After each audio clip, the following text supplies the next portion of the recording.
Je voudrais vous dire une fois de plus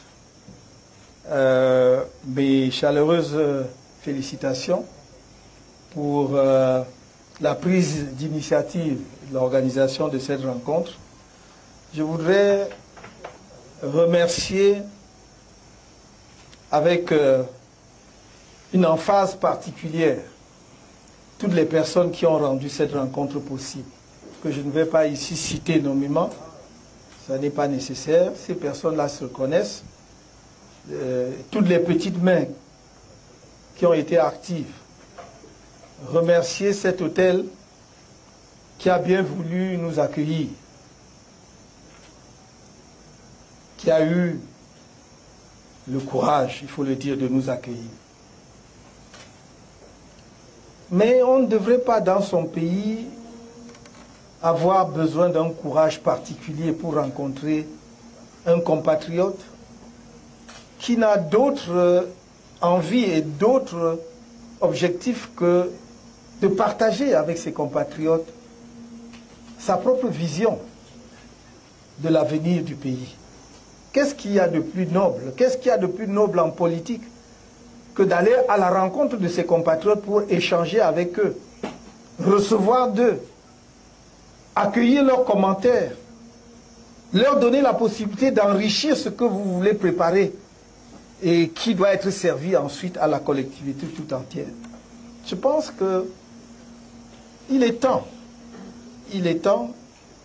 non seulement d'un côté les citoyens camerounais se départissent de la peur, mais il est aussi grand temps que ceux qui sont en charge des affaires du pays comprennent que ça n'est dans l'intérêt de personne de créer un tel climat où les gens ne peuvent pas un après-midi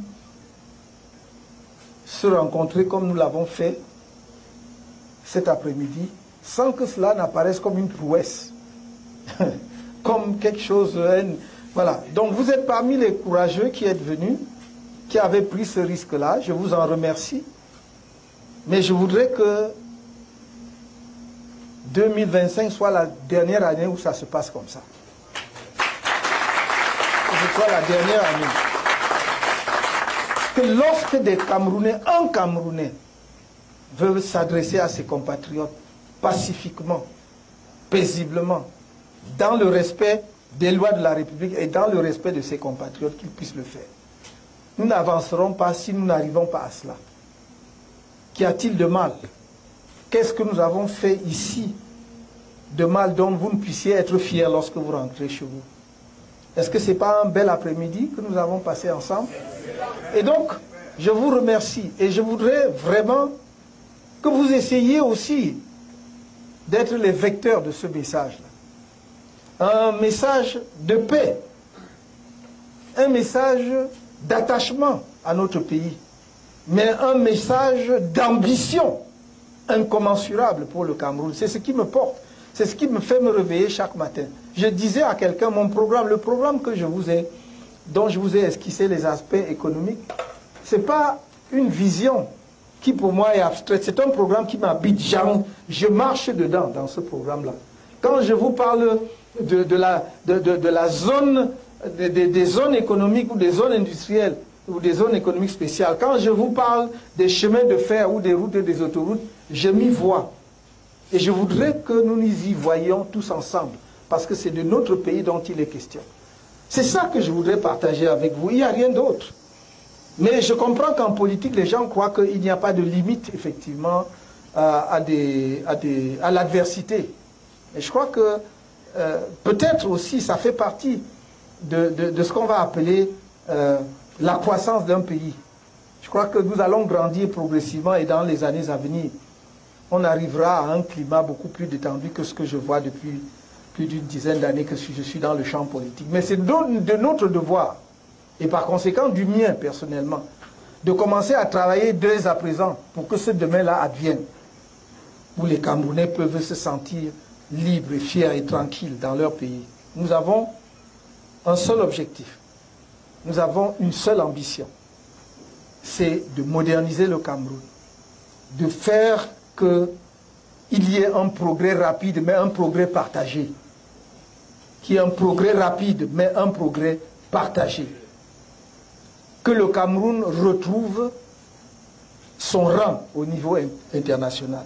Pour ne pas dire dépasse son rang, on n'aurait jamais dû être là encore. Quelqu'un rappelait la Corée du Sud et la Chine il y a quelques années. Nous devrions être, à l'heure actuelle, je l'ai dit sur d'autres, comment dirais-je, dans d'autres conditions, nous devions être, à l'heure où nous parlons, un pays développé, industrialisé en tout cas, par rapport au niveau que nous avions atteint à la fin des années 80. Et donc, voilà, je n'ai pas d'autre chose à vous dire que de dire, je vous remercie d'être venu m'écouter, d'avoir à travers les échanges qui ont montré beaucoup de convergence de vues avec ce que je vous propose, permis de voir que nous ne sommes pas dans la mauvaise direction, de nous encourager par votre présence et surtout, que je vous dise que j'espère qu'en ce mois-ci, en 2026, nous serons sur les chantiers. There is no need to spend a long time in the concluding remarks of this gathering. I was really delighted, more than happy to be here to share this afternoon with you. And I've learned a lot throughout the contributions of those who took the floor. I take good note of that. I'll make sure that your own contributions are introduced in the final version of our program. As I tell you, or some of you, some few weeks ago, we are in the final process of the drafting of that program. Everything is ready, but we did not want to release the program without concluding the consultation with the different sectors of Cameroon, because we want to fine-tune our program so that when it comes out, the majority of Cameroonians, most part of this country, can recognize itself in the program. Because it's something we implement with you.